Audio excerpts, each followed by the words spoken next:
ముఖ్యమంత్రి కేసీఆర్ కు సిట్ నోటీసులు ఇవ్వడాన్ని నిరసిస్తూ నారాయణపేట జిల్లా పార్టీ అధ్యక్షులు మాజీ MLA S Rajender Reddy, municipal ఎన్నికల పరిశీలకులు జనగామ మాజీ ఎమ్మెల్యే ముత్యం రెడ్డి యాదగిరెడ్డిల ఆధ్వర్యంలో ఆదివారం నారాయణపేట జిల్లా కేంద్రంలో చేపట్టిన బీఆర్ఎస్ బైక్ ర్యాలీ నారాయణపేట పట్టణం ఒక్కసారిగా దద్దరిల్లింది.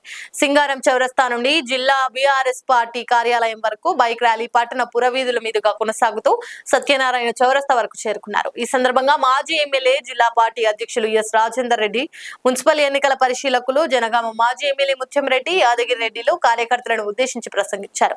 కేసీఆర్ ను టచ్ చేస్తే రాష్ట్రం అగ్నిగుండంగా మారుతుందని వారు హెచ్చరించారు. ఈ సందర్భంగా నిరసన తెలుపుతూ రాష్ట్ర ప్రభుత్వం దిష్టి బొమ్మను దహనం చేశారు.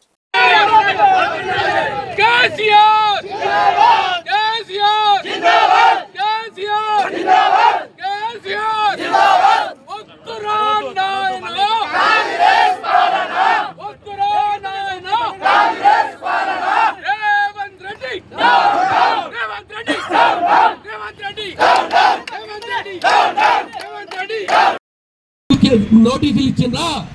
ఇవాళ అగ్రికల్చర్ కాలేజ్ తీసుకొచ్చినందుకు నోటీసులు ఇచ్చిందా? ఇవాళ లేకపోతే ఈ రోడ్డు వైడనింగ్ చేసినందుకు కేసీఆర్ గారికి నోటీసులు ఇచ్చిందా? మీరు జవాబు చెప్పాలి. ఇవాళ నారాయణపేట ప్రజలకు అయ్యా, మీరు 2 సంవత్సరాల నుంచి చేసింది ఏది?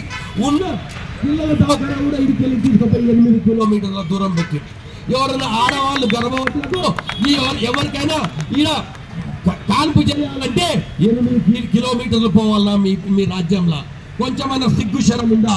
అందుకే నిన్న మా కార్యకర్త మా క్యాండిడేట్లకు అంతా కూడా బీఫామ్లు నేను పిల్లల హాస్పిటల్ ముందర బీఫామ్లు ఇచ్చాను.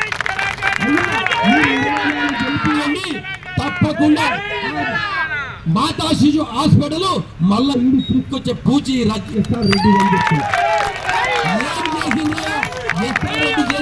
కేసీఆర్ గారు చేసిన డెవలప్మెంట్ చెట్లకు నీళ్లు పోసే గతి లేదు, రోడ్లు ఊడ్చే గతి లేదు, ఇదే డెవలప్మెంట్ చేసింది. ఏం చేస్తున్నారయ్యా? జోబుల పైసలు ఉన్నావని రాజకీయాల్లో కొనుక్కొని ఇవాళ బీజేపీ కాంగ్రెస్ ఒక్కటయ్యి ఇవాళ ప్రజలందరికీ కూడా తెలుసు ఏ వార్డుల పైన కూడా మాట్లాడుతున్నారో. ఒక పెద్ద బడా వ్యాపారి పైసలు ఇచ్చి ఇవాళ చైర్మన్ గిరి కొనుక్కున్నారని చెప్పి ప్రతి పడుచు, ప్రతి విద్యార్థి, ప్రతి వ్యాపారి మాట్లాడుతున్నారు. ఒకసారి మీరు ఆలోచన చెయ్యండి. వాళ్ళు ఇవాళ ఆ పార్టీకి పైసలు ఇచ్చి ఈ పార్టీకి పైసలు ఇచ్చి ఇవాళ మిలాఖాతా చేస్తున్నారు. అందరికీ తెలిసిందే. ఈ అందరి జగమెత్తిన సత్యము. ఒక్కసారి ఆలోచించి ఈ టిఆర్ఎస్ పార్టీ ఒక్కటే నిక్కచ్చిగా వాళ్ళ సొంత క్యాండిడేట్లను నిలిపించింది. ఇవాళ మీ అందరి ఆశీర్వాదంతో 24 మందిని గెలిపించి ఈ రేవంత్ రెడ్డి ప్రభుత్వానికి కేసీఆర్ గారికి ఇచ్చిన నోటీసులకు ఒక రివెంజ్ తీసుకున్నాల మమ్మల్ని గెలిపించి. ఇదిలో మీరు చేస్తే ప్రజల స్పందన ఇట్లుంటుందని చూపించాలి. ఇక్కడ 2 పార్టీలు కలిస్తే అరే ఇదిరా ఈ స్పందన అని చెప్పి మీరు వాళ్ళకు ఒక బుద్ధి చెప్పాలి, చెంపపెట్టు కొట్టాలి. వాళ్ళకి ఇటువంటి వ్యభిచార రాజకీయాలు మానుకురాలే. ఇటువంటి వ్యభిచార రాజకీయాలు ఒకసారి మీరు ఆలోచన చేయండి. వాళ్ళే కొట్లాడతారు, పైసలు ఇచ్చిన వాళ్ళకు టికెట్లు ఇస్తారు. ఇది ఎక్కడి న్యాయమయ్యా? లైక్ చేయండి, షేర్ చేయండి, సబ్స్క్రైబ్ చేయండి. మరిన్ని వీడియోల కోసం బెల్ సింబల్ పై క్లిక్ చేయండి.